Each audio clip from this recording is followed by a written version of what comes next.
It began with silence. For the first few weeks, the house on Westmont Drive felt like any other quiet home, the kind that holds its breath at night. But for Evelyn Hart, silence had never been peace. It was the sound of things left unsaid and the ghosts of choices she could never undo. She moved in after her husband, Daniel, passed. A quiet, lonely woman trying to restart her life in a new city. The walls were freshly painted, the floors polished, and the neighbors friendly. But every night, at exactly 12:03 a.m., the same sound echoed through the house, like an old recorder turning on. At first, Evelyn thought she was imagining it. Grief plays tricks on you, makes you hear things that aren't there. But one night, curiosity overcame fear. She followed the sound to the living room. On the table, a small vintage tape recorder she didn't own blinked with a red light. It had only one word written on it: play. Her fingers trembled as she pressed the button, and then she heard it, a voice. Calm, male, familiar. I know what you did, Evelyn. I saw everything. Her blood turned cold. She stopped the tape and stumbled backward. It couldn't be Daniel's voice. He was gone. He'd been gone for almost 2 years. But grief can twist reality. Maybe someone was playing a cruel joke. Maybe it was a prank. But then the tape continued.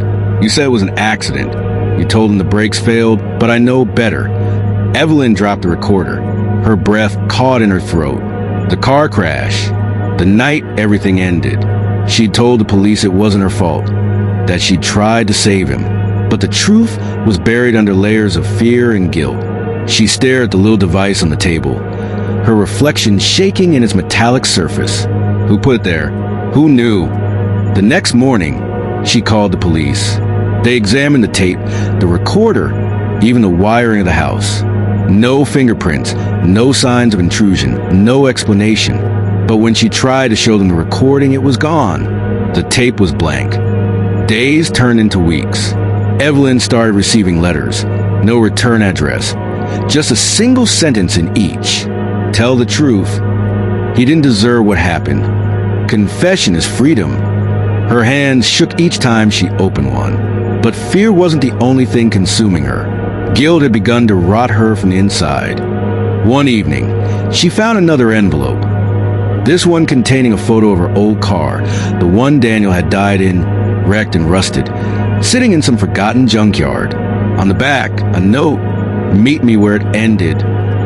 She drove there that night, heart pounding, hands gripping the wheel, headlights cutting through the rain.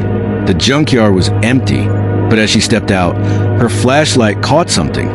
Another recorder sitting on the hood of the old car. She pressed play, and for the first time, it wasn't Daniel's voice.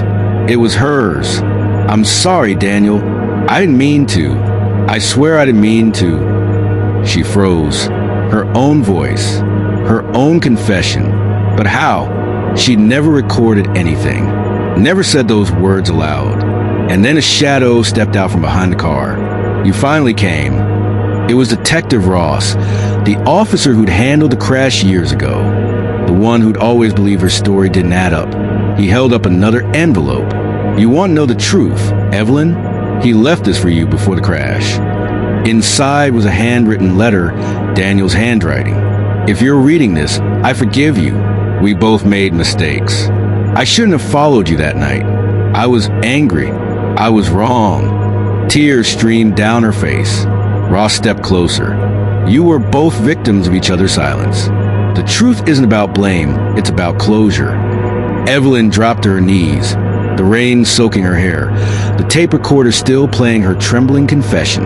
That night, she didn't go home. She stayed there until dawn, whispering apologies into the quiet, the kind that no one but the ghosts of her choices could hear. Weeks later, the house was empty again, but every midnight, neighbors still say they hear it. A tape recorder turning on, and a woman's voice whispering, I'm sorry. This is the Dark Diaries. Kindly, share and subscribe for more.